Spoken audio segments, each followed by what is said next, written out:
ಈ ಪದಗಳು ನಿಮಗೆ ಅತ್ಯಂತ ಮುಖ್ಯವಾದಂಥ ಪದಗಳು ಎಕ್ಸಾಮ್ ದೃಷ್ಟಿಯಿಂದ. ಈ ಪಂಚಾಯಿತಿಯ ಉದ್ದೇಶ ಏನು?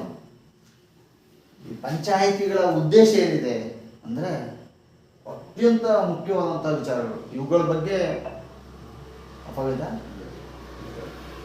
ಇವುಗಳ ಬಗ್ಗೆ ರಾಜ್ಯಗಳ ಮಟ್ಟದಲ್ಲಿ ಸಂಶೋಧನೆ ಮಾಡ್ತಾ ಇದ್ದಾರೆ ವಿದ್ಯಾರ್ಥಿಗಳು. ಏನು ರೂರಲ್ ಡೆವಲಪ್ಮೆಂಟ್ಸ್ ಅದರ ಬಗ್ಗೆ ಅಧ್ಯಯನ ಮಾಡ್ತಕ್ಕಂಥ ಮಾಸ್ಟರ್ ಡಿಗ್ರಿ ವಿದ್ಯಾರ್ಥಿಗಳು, ಪಂಚಾಯತ್ ರಾಜ್ಯದ ಬಗ್ಗೆ ಅಧ್ಯಯನ ಮಾಡ್ತಕ್ಕಂಥ ವಿದ್ಯಾರ್ಥಿಗಳು ಸಂಶೋಧನೆಯನ್ನು ಕೈಗೊಂಡು ಆ ಎಲ್ಲ ವಿಚಾರಗಳನ್ನು ನೋಡಿದಾಗ, ಹಾಗಾದರೆ ಪಂಚಾಯಿತಿಯ ಮುಖ್ಯ ಧ್ಯೇಯೋದ್ದೇಶಗಳೇನಪ್ಪ? What are the aims of panchayat, gram panchayat?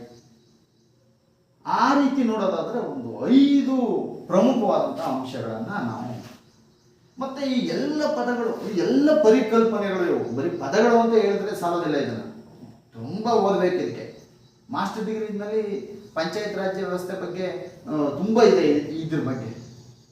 ಹಾಗಾದರೆ ಈ ಪಂಚಾಯಿತಿಯ ಪ್ರಮುಖ ಉದ್ದೇಶ ಏನು? ನಾನು ಆಗಲೇ ಹೇಳಿದ್ದೀನಿ, ಮೊದಲನೇ ತರಗತಿಯಲ್ಲಿ ಹೇಳಿ, ಪಂಚಾಯಿತಿಯ ಮೊದಲನೇ ಉದ್ದೇಶ ಇಷ್ಟೇ. 1993ರ ಅಧಿನಿಯಮ, 1984ರ ತಿದ್ದುಪಡಿ, ಅಥವಾ 1973 ಅಥವಾ 1948 ಇವೆಲ್ಲವೂ ಸಹ, ಅಥವಾ 1882 ಬ್ರಿಟಿಷ್ನವರ ಕಾಲ, ಈ ಎಲ್ಲದರ ಉದ್ದೇಶ ಒಂದೇ. ಏನು ಅದು? ಹಳ್ಳಿಗಳ ಉದ್ಧಾರ. ಮತ್ತೆ ಕೇಂದ್ರದಲ್ಲಿರುವಂತಹ ಅಧಿಕಾರ